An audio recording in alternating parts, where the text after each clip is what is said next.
Coucou, on se retrouve aujourd'hui pour une nouvelle vidéo. C'est une vidéo un peu particulière et qui change un peu mes habitudes, c'est vrai, parce que ça sera une vidéo qui sera que ici et ça sera une chronique en fait, donc un avis flash mais en plus long.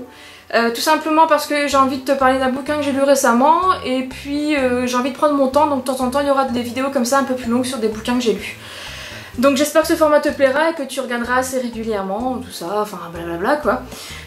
Aujourd'hui je vais te parler du premier tome de la saga Le Feu Secret, enfin en tout cas ça c'est le nom du premier tome, de C.G. Doherty et de Karina Rosenfeld, donc aux éditions Robert Laffont dans la collection R. Donc c'est un young adulte fantastique,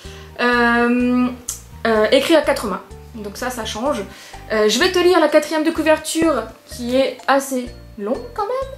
Parce que si tu lis souvent mon blog ou pas, tu remarqueras en fait que mes résumés maison que je rédige sont assez pitoyables. Donc je le reconnais, c'est vrai, ils sont nuls, mais bon, ça me fait plaisir de les écrire quand tu les lises, non je rigole. Donc du coup, là je vais te lire la 4e de couverture qui est quand même assez fidèle au bouquin, ce qui n'est pas toujours le cas, mais bon là c'est bon. Donc, une guerre contre le destin, une course contre le temps. Taylor Monclair, une fille... tout ce qu'il y a de plus normal, mène une vie sans histoire dans la petite ville de Woodbury en Angleterre. Sacha Winters, un ténébreux garçon nimbé de mystère, habite à Paris. Alors que Taylor est impatiente d'intégrer l'université d'Oxford, Sacha, lui, se contrefiche des études, et pour cause, il connaît la date exacte de sa mort, et celle-ci approche à grands pas. La mort de Sacha entraînera la réalisation d'une prophétie ancestrale qui plongera le monde dans le chaos. Taylor est la seule qui puisse le sauver, mais ni elle ni lui ne le savent. Ils ne se sont jamais rencontrés. Une mer et plusieurs centaines de kilomètres les séparent. Des puissances démoniaques sont prêtes à tout pour empêcher leur alliance. Ils ont 8 semaines pour se retrouver et vaincre le destin. Tout un programme, tu me diras. Oui, tout un programme. Alors, par quoi commencer? Franchement, j'ai passé un bon moment de lecture. Sauf que au départ, avant que les ados se rencontrent, Sacha et Taylor, j'ai eu peur de m'ennuyer. Franchement, c'était un peu lent, mais ce qui est bien, c'est qu'on découvre l'univers d'un côté et d'un autre, parce que y a un chapitre avec le point de vue de Sacha, un chapitre avec le point de vue de Taylor, donc ça c'est cool. Du coup, Taylor découvre le mystère qui l'entoure de son côté en Angleterre, et Sacha, lui, de son côté à Paris.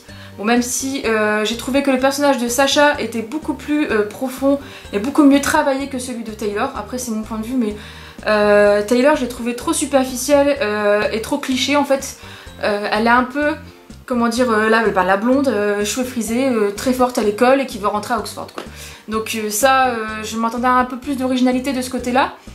Et pour Sacha en fait c'est vraiment un personnage que j'ai beaucoup plus adoré et son histoire est beaucoup plus profonde et beaucoup plus triste parce que forcément il connaît la date de sa mort, le pauvre, comment voulez-vous qu'il vive ce garçon, enfin bref. Donc voilà, ça c'était vraiment pas mal. Ensuite au niveau d'écriture, ce qui est vraiment top c'est qu'on s'en rend pas compte en fait que le bouquin est écrit à 4 mains. Donc ça c'est vraiment un challenge en fait qui a été je pense bien relevé par les auteurs.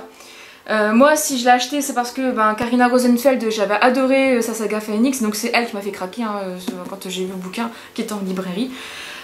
Donc je m'attendais vraiment à retrouver un univers assez particulier et là j'ai été servie quand même parce qu'il y a une très belle, non, mais un univers assez bien décrit, assez complet autour de mystères qu'on découvre au fil des pages en fait, et en même temps que les deux héros. Donc du coup, tous les mystères on les découvre en même temps quoi. À partir du moment où, en fait, où Sacha et Taylor vont se rencontrer, ils vont découvrir au fur et à mesure de quoi est faite la prophétie autour de Sacha, quel est le rôle de Taylor dans cette prophétie, et c'est ça qui est vraiment super, parce que en fait arrive à la fin, tu termines la dernière page et tu te dis oh je veux la suite. Sauf qu'elle n'est pas encore sortie, donc là c'est un peu frustrant, mais bon je pense que je la achèterai du coup quand elle sera dispo, je ne sais plus trop quand, mais je vais l'acheter parce que j'ai bien aimé ce premier tome, donc je sais pas si toi aussi tu l'as lu, si tu l'as aimé, ou sinon si tu vas le lire, j'espère que tu aimeras. Donc voilà. Ensuite, je sais pas si tu te souviens, mais dans mon book journal, je note du coup pour résumer mes impressions sur la lecture que j'ai eue en cours. Donc là, au niveau de l'histoire globale, j'ai mis un 8 sur 10 parce que comme je le disais, l'univers est top. C'est original, ça change un peu et puis ça faisait longtemps que j'avais pas lu des histoires un peu bizarres comme ça. Donc ça m'a bien plu. Au niveau de l'écriture, j'ai mis un 8 aussi parce que ben pareil, 4 mains sur un bouquin comme ça, on se rend pas compte. Je m'en suis pas rendu compte. Après peut-être que moi j'ai... C'est peut-être pour ça que j'ai moins aimé Taylor, peut-être qu'elle a été écrite, enfin ces passages ont été écrits par une seule auteure et pas par les deux. Donc ça je ne sais pas. Mais globalement tout s'enchaîne bien et tout est bien calé, c'est super quoi. Enfin bravo pour écrire ça à 4 mains. Au niveau des personnages, j'ai mis un 7 sur 10 parce que bah oui, bah Taylor, je l'ai pas aimé, donc je me suis pas accrochée à Taylor. Je me suis plus accrochée à certains personnages secondaires, pardon. Donc je te dis pas les noms, comme ça tu pourras voir, mais il y a un certain personnage secondaire qui est vraiment pas mal, que tu rencontres pas tout de suite au début. Mais elle a un style et j'ai bien adoré ça. Et alors niveau humour, j'ai mis un 7 parce que pareil, je me souviens pas avoir eu de grands moments d'éclat de rire. Mais ça allait quoi, donc j'ai mis un petit 7. Je pense qu'il y a des passages avec Sacha qui sont enfin un peu ironiques mais malheureusement un peu tristes quand même, mais bon. Voilà pour le 7 sur 10. Au niveau d'addiction, pareil, j'ai mis 7 sur 10 parce que au début, franchement, j'ai eu peur de m'ennuyer parce que quand j'ai vu qu'ils allaient pas, pour l'instant, pas se rencontrer, je me suis dit oh là là, si à chaque fois ça se passe un coup en Angleterre, un coup en France, et puis l'autre qui découvre des mystères autour de sa famille, machin, j'en pouvais plus. Donc je me suis dit vivement qu'ils se rencontrent et forcément ils se sont rencontrés, donc ça c'était bon. Ils se sont vus en fait en physique et pas en IRL. Bref, au niveau de l'originalité, j'ai mis un 8 sur 10 parce que comme je le disais, l'univers avec la prophétie, tout ça, c'est quelque chose que je n'ai pas lu, que je n'ai jamais lu. En tout cas, pour l'instant, j'ai pas trop de similitudes.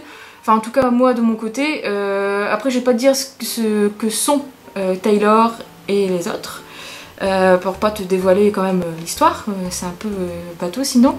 Mais moi personnellement c'est des romans que j'avais pas lus avec ce thème là, donc là j'étais pas surprise, mais je me suis laissée emporter et puis j'ai bien aimé du coup cette petite touche d'originalité. Surtout aussi la partie où t'as un chapitre avec le point de vue d'un des deux et tout se regroupe, ça c'est vraiment bien pas mal non plus. J'aime bien lire des romans comme ça parce que ça donne un certain rythme. Justement en parlant du rythme, j'ai mis 7 sur 10. Parce que donc là c'était bien, mais au début ça c'est le regret que j'ai, c'est que je trouve qu'ils se rencontrent pas assez vite, mais sinon à part ça c'est un petit roman qui se lit bien et que je te conseille.